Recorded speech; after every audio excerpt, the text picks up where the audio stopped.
வாங்க குர்ஆன்ல சூரா அல் பக்ராவிலிருந்து சில முக்கியமான வசனங்களை பார்க்கலாம்.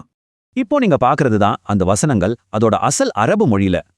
இந்த வசனங்களோட கருத்தை நாம 5 முக்கிய பகுதியா பிரிச்சு பார்க்க போறோம். சரி, இந்த பகுதி ஒரு குறிப்பிட்ட கூற்றோட தொடங்குது. அது என்னன்னு பாப்போம். அந்த கூற்றுக்கு பதிலா இங்க ஒரு நேரடியான சவால் முன்வைக்கப்படுது.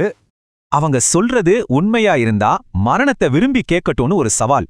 ஆனா அவங்களோட செயல்கள் காரணமா அவங்க அப்படி ஆசைப்படவே மாட்டாங்கன்னு சொல்லப்படுது. இங்க பாருங்க, அவங்க சொல்றதுக்கும் அவங்க மனசுல இருக்கிற ஆசைக்கும் எவ்வளவு வித்தியாசம்னு. அதாவது மறுமையை விட இந்த உலக வாழ்க்கை மேலதான் அவங்களுக்கு அதிக பற்று இருக்கு. இப்போ கவனம், அவங்க செயல்ல இருந்து செய்தியையும் அதை கொண்டு வந்த தூதரையும் நோக்கி போகுது. இந்த இறைச்செய்தியை கொண்டு வந்தது ஜிப்ரீல்ங்கிற வானவர்னு இந்த வசனம் சொல்லுது.